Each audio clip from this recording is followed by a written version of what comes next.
Number 1. Story number 1 was submitted by Alan's Diabetes X.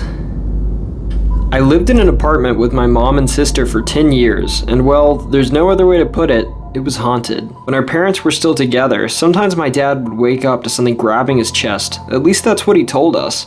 After my parents split up though, my sister and I inherited their bedroom. We used to always brush off these occurrences as our father being a goofball.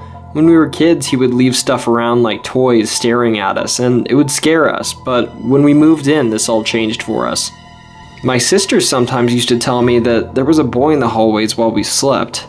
When I asked what he would do, she said he would just stand there and watch us while we were sleeping.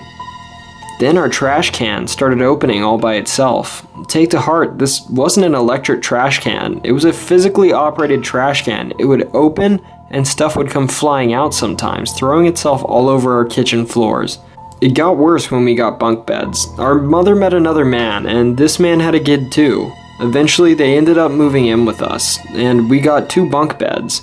Long story short, they broke up, but we kept the bunk beds. I slept on top of one, and my sister slept on top of the other.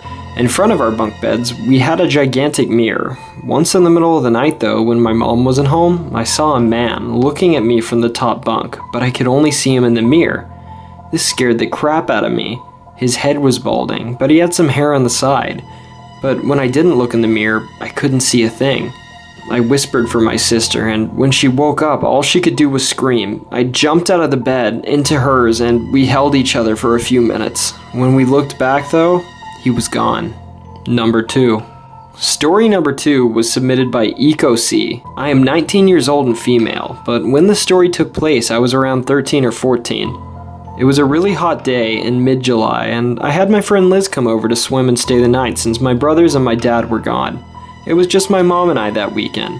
At around 10 p.m., my mom told Liz and I that it was time to come in, considering it was getting a bit late and a bit cold outside, but we still wanted to splash around in water, so we decided to go upstairs and put our feet in the bathtub while we dried off. All was well, and we were having a good time when I heard what I thought was my mom calling my name.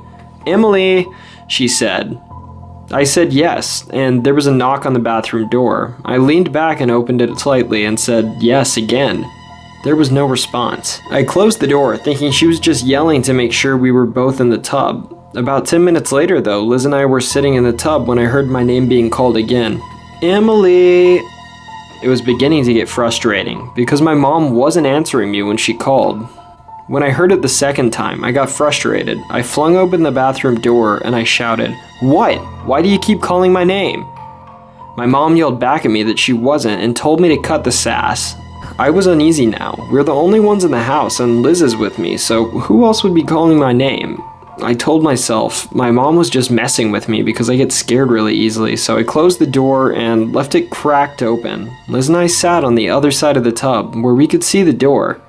After about 5 more minutes passed, the door creaked in a little bit farther, and my name is said again, but this time it was in a whisper. "Emily." I bolted up and said, flinging the door open, "I knew it was you!" But nobody was there. Liz and I were both terrified now, and we ran downstairs really fast to my mom and told her what happened. Needless to say, we didn't go back upstairs for a few days. Number 3. Story number 3 was submitted by Spooky Dom YT. I am not one to believe in monsters like Bigfoot, but ghosts, well, that's another story. When I was 4, I started seeing an imaginary friend named Megan. She was elderly, but very kind. She used to tell me stories about her children and her husband. I loved the stories, and she was always there for me. Whenever I told her I was cold, I'd instantly feel warmed again.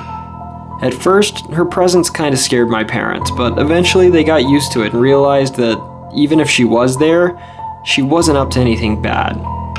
After a while, as I got older, I began to ask Megan questions.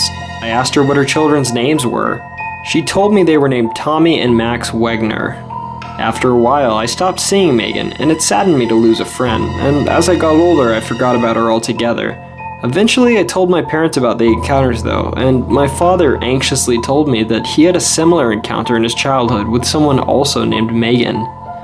This stunned me. When we learned of the connection, my father and I set out to make light of it.